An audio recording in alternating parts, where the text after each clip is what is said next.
Friends, welcome back to my channel. कैसे हैं आप सब? सो आप लोग सब्जेक्ट देख के तो समझ ही गए होंगे कि आज हमारा टॉपिक क्या है। मैथ्स पढ़ाई से विपरीत है, लेकिन ये जो टॉपिक है उसके ऊपर वीडियो बनाना या फिर कुछ शेयर करना बहुत ज़रूरी था, क्योंकि ये जो प्रॉब्लम है वो बहुत सारे माँ बाप की है। बहुत सारे माँ बाप ये सोचते हैं कि मेरा बच्चा बहुत स्लो है, बाकी बच्चों के कंपैरेटिव मेरा बच्चा बहुत स्लो है, और जिस एज में उस बच्चे को ग्रोथ करना चाहिए, बोलना चाहिए, लिखना चाहिए, पढ़ना चाहिए, समझ आना चाहिए, उस एज में उसको आ नहीं रही है, बहुत लेट आई या फिर लेट आ रही है। सो ये सब बातें जिसके दिमाग में है, जहन में है, उनके लिए ये वीडियो है। क्या होता है ना कि हम बहुत सोचते हैं अपने बच्चे के बारे में। कभी कभी तो इतना सोचते हैं कि हम फ्रस्ट्रेट हो जाते हैं, तो वो फ्रस्ट्रेशन का भी असर हमारा बच्चे पे निकल जाता है, ना चाह के भी निकल जाता है। कोई ये नहीं चाहेगा कि हम फ्रस्ट्रेशन हमारे बच्चे से शेयर करें, लेकिन हम वो फ्रस्ट्रेशन के ज़ोर में आके बहुत सारी चीज़ें बोल देते हैं, और वो हर चीज़ बच्चा सुनता है, तो उसके ऊपर एक बैड इम्प्रेशन गिरता है, या फिर ऐसा इम्प्रेशन गिरता है वो उसके जहन में लॉन्ग टर्म रह जाए। और अगर वो स्लो का थोड़ा फास्ट होने की कोशिश भी करे तो भी वो नहीं हो सकता, क्योंकि वो खुद भी परेशानी में आ गया है आपकी फ्रस्ट्रेशन की बातें सुन के। सो सबसे मेन ये है कि आप कितने भी फ्रस्ट्रेशन में हो, आप अपने बच्चों के सामने ये सब चीज़ें बोल बोल के मत बताओ कि तू स्लो है, तू स्लो है, तू कमज़ोर है, तू बाकी बच्चों के जैसा नहीं है। बहुत ही गलत असर गिरेगा गाइस। और सबसे मेन ये है ना कि मैं एक फ़िलोसोफर नहीं हूँ, मैंने बहुत बड़ी बड़ी बुक्स नहीं पढ़ी है, ना मेरी एज 50-60 ईयर की है जो मेरे पास बहुत एक्सपीरियंस है और फिर मैं आपके सामने आके बैठी हूँ, ऐसा नहीं है। लेकिन गाइस ये है कि मैंने अब तक अपनी ज़िंदगी में जितना भी कुछ देखा है, जितना भी कुछ एक्सपीरियंस किया है, वो मैं अपने आपके साथ शेयर कर सकती हूँ। इस टॉपिक में माँ और बच्चा दोनों का भी समावेश है, दोनों का भी मेन रोल है। सो मैं एक बच्ची हूँ और मेरी माँ जो है वो मेरे लाइफ में बहुत बड़ा रोल प्ले करती है। तो जितने भी एक्सपीरियंस मुझे आए हैं, एक तो मेरे मम्मी की वजह से मुझे आए हैं, या फिर मेरे खुद के वजह से, मेरे खुद की प्रोफेशनल लाइफ, पर्सनल लाइफ की वजह से आए हैं। तो ये सब चीज़ें मैं आपसे शेयर कर सकती हूँ। तो इसमें से ये जो टॉपिक है, मेरा बच्चा बहुत स्लो है, ये टॉपिक मेरे लाइफ का सबसे पहला एक्सपीरियंस और बहुत अच्छा एक्सपीरियंस था, जिसमें मैंने बहुत कुछ सीखा। तो मैं चाहती हूँ कि मैं ये सब चीज़ें आपसे भी शेयर करूँ। तो मैं इस वीडियो में ये सब चीज़ें शेयर करूँगी एक कहानी के रूप में, जो आपको अच्छे से सुनना है, ताकि आपको आखिरी उसका टिप्पणी जो है आखिर में आपको मिलेगी कि क्या होता है एग्जैक्ट, किस चीज़ की वजह से, वो आपको आखिर में मिलेगा। तो आप पूरा वीडियो देखना ज़रूर। सो स्टार्ट करते हैं ये वीडियो एक कहानी के रूप में। ये तो कहानी की शुरुआत ऐसी है कि एक माँ थी जिसके 2 बच्चे थे। 2 बच्चों में 4 साल का गैप था, जिसमें से एक था बड़ा लड़का, एक थी छोटी लड़की।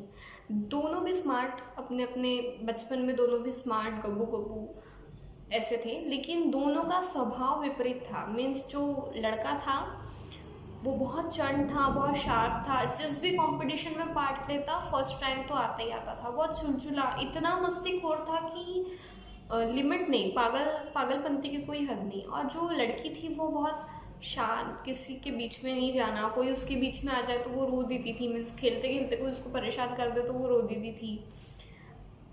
पढ़ाई में भी इतनी अच्छी नहीं थी, फास्ट नहीं थी, बहुत सारी चीज़ें उसको फेस आउट करनी पड़ी, जिसमें वो अपने एज से थोड़ी बड़ी दिखती थी। हाइट हेल्थ उसकी अच्छी थी, मीन्स लड़की की, बच्ची की। तो माँ बाप हमेशा ये सोचते थे कि इसको जल्दी स्कूल में डाल देना चाहिए, जल्दी ये स्कूल में चले जाना चाहिए, इसकी हाइट हेल्थ परफेक्ट है तो हम इसको स्कूल में डाल देते हैं।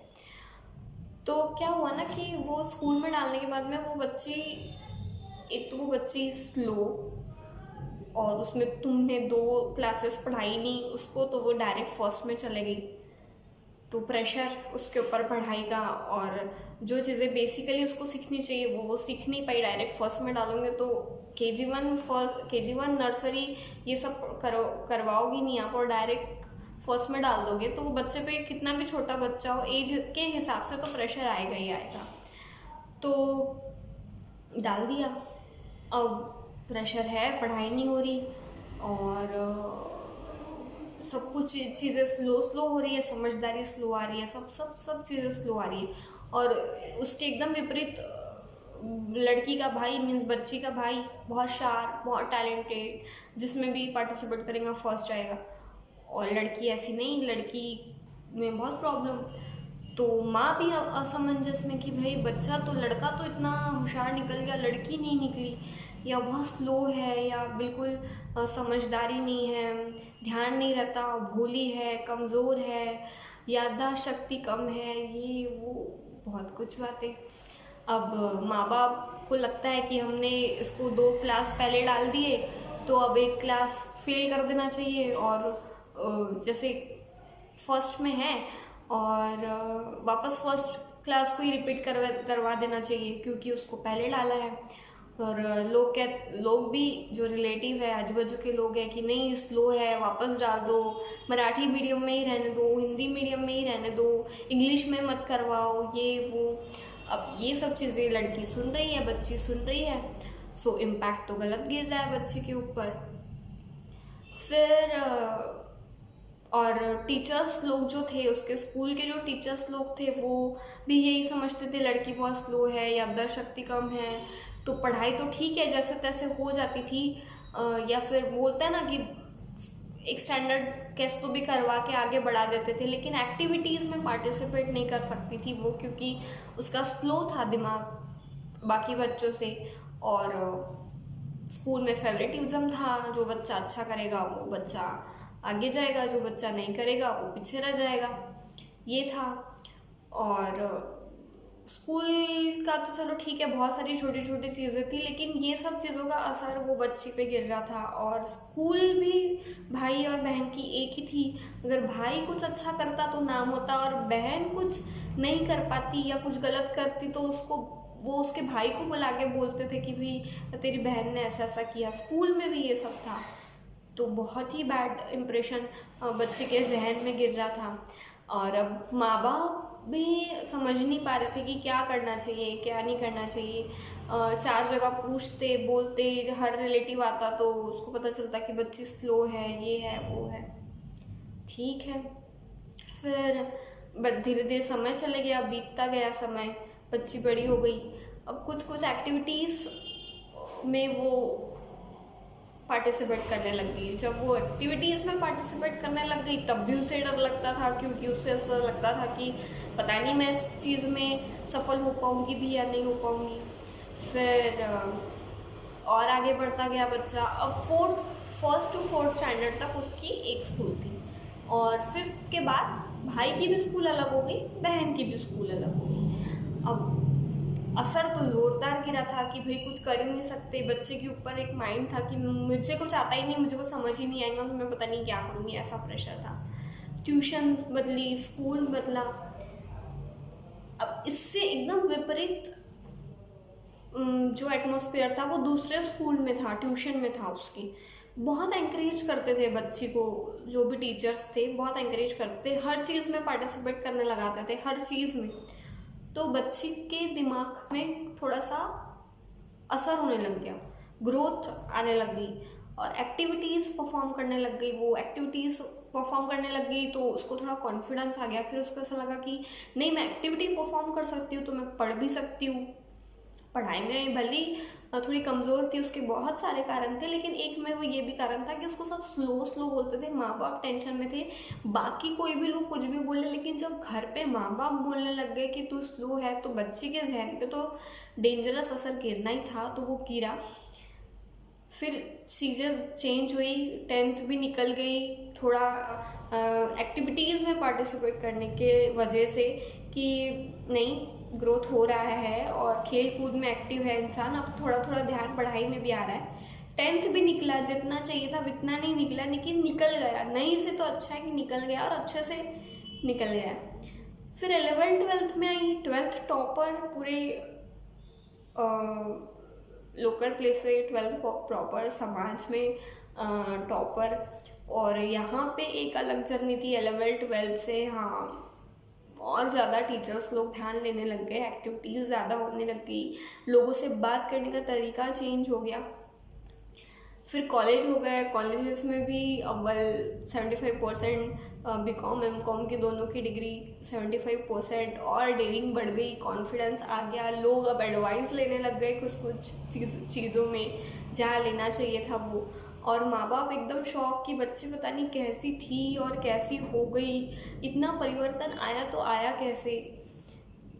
तो गाइस वो बच्चे तो मैं ही थी, ये सब मैंने कहा ना कि मेरी कहानी है और मैं अपने कहानी के तौर पे ये सब चीज़ें बता रही हूँ। तो वो लड़की तो मैं ही थी, और वो जो माँ थी, जो माँ बाप थे वो मेरे थे, और जो भाई था वो मेरा था।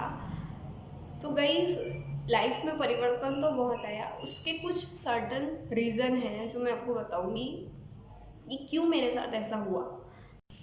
तो गाइज़ वो जो रीज़न है वो कुछ ऐसे है कि ना, ये यूट्यूब जर्नी शुरू करने से पहले ऐसे ही मैं मम्मी के साथ बैठी थी, तो मुझे ऐसे क्वेश्चन आया, मम्मी मैं पहले कैसी थी, मतलब स्लो, मंद गति, समझदारी नहीं थी, भूली थी, मतलब ऐसे बहुत सेंसिटिव, ऐसी क्यों थी मैं, मीन्स भाई इतना शार्प था, मैं क्यों ऐसी थी। तो पहले तो ऐसी बात चली, फिर मम्मी ने कहा कि बेटा माँ और बच्चे के तार जो होते हैं वो पेट से जुड़े होते हैं। जीवन में आने के बाद तो चलो होते ही है, पर जो बच्चे की ग्रोथ है, जो समझ है, वो माँ के पेट से ही शुरू हो जाती है। अगर माँ की प्रेगनेंसी सही नहीं है तो वो उसका पूरा असर एक बच्चे पे गिरेगा। समझ लो माँ ने कुछ मेडिकल सर्वाइव किया, जैसे अबॉर्शन हो जाते हैं, मिसकैरेज हो जाते हैं, कुछ और मेडिकल कंडीशन है, तो उसका असर बच्चे को गिरेगा। अगर वो खुश नहीं है, अगर वो फाइनेंशियली किसी प्रॉब्लम से, क्राइटेरिया से गुजर रही है, कोई घरगुती उसके कुछ इशू है उससे गुजर रही है, तो वो हर एक चीज़ का भुगतान वो बच्चे को करना पड़ता है। तो माँ की प्रेगनेंसी डिसाइड करती है कि बच्चा कैसा निकलेगा। तो जो स्लो होने का जो रीज़न था, या जो तू वैसी थी, उसमें कुछ रीज़न थे ऐसे जिसके वजह से तुझ पे असर गिरा। तो आप लोग ये ध्यान रखिए गाइस, अपने बच्चे के लिए, अपने लाडले के लिए या लाडली के लिए आप ये ध्यान रखिए कि आपको खुश रहना है, आपको अच्छा रहना है, आपको स्ट्रॉन्ग रहना है आपके प्रेगनेंसी के समय। फिर दुनिया में आने के बाद में, माँ बाप के बाद में दूसरा होता है आपके गुरुजन, आपके टीचर, जहाँ आप स्कूल जाते हो। अगर वो अच्छे नहीं हैं, वो आपको ग्रोथ नहीं दिला सकते, आपके बढ़ोतरी में आप प्रतिशत नहीं कर सकते, तो उसका भी आपको बहुत बड़ा असर या भुगतान भुगतना पड़ सकता है। तो ये भी दूसरा रीज़न है। अगर आप अपने बच्चे को अच्छे गुरु से, चलो ठीक है स्कूल में तो हम अपने हिसाब से टीचर्स चेंज नहीं कर सकते, लेकिन हम बच्चे की तरफ से शिकायत तो कर सकते हैं ना प्रिंसिपल को, टीचर को, कि तुम्हारा क्या दोष है उसमें। तो ये एक ज़रूरी है। फिर तीसरा है एक्टिविटी, चाहे सोसाइटी में हो जहाँ आप रहते हो वहाँ हो, चाहे जैसे कास्टिज्म के हिसाब से भी समाज बने होते हैं तो उसमें हो, चाहे स्कूल में हो, कॉलेजेस में हो, जिस भी एज में बच्चा है, जब भी बच्चा किसी भी एक्टिविटी में पार्टिसिपेट नहीं करता है या करता है, तो उसे एंकरेजमेंट करो कि तू कर सकता है और तुझे करना चाहिए, और हर एक्टिविटीज़ में पार्टिसिपेट कराओ।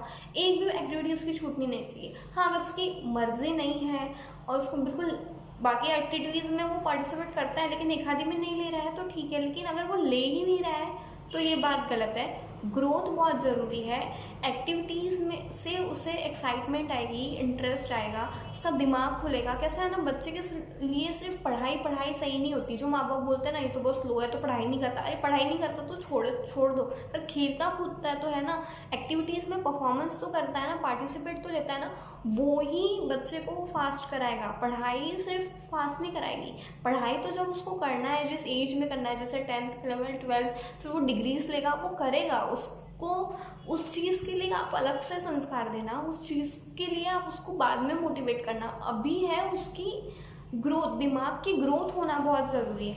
माँ बाप बोलते नहीं हर तरीके से उसकी ग्रोथ होना है, अरे हाँ होगी, कोई घाई मत करो। मैं अपने ऊपर से बता रही हूँ, मैं कुछ भी नहीं थी, ज़ीरो थी मैं पढ़ाई में, पर धीरे धीरे जैसे जैसे उम्र गई वैसे मेरी पढ़ाई स्ट्रॉन्ग हुई। मुझे कोई अलग से कुछ करना नहीं पड़ा। वो कैसा है, जब बच्चा बड़ा होगा, जब आजू बाजू इर्द गिर्द अपने फ्रेंड्स देखेगा, कंपटीशन देखेगा पढ़ाई में, वो खुद पढ़ाई करेगा। अभी छोटे एज में फर्स्ट से लेके फोर्थ स्टैंडर्ड या फिफ्थ सिक्स तक भी आप उसे पढ़ाई के लिए स्लो मत बोले।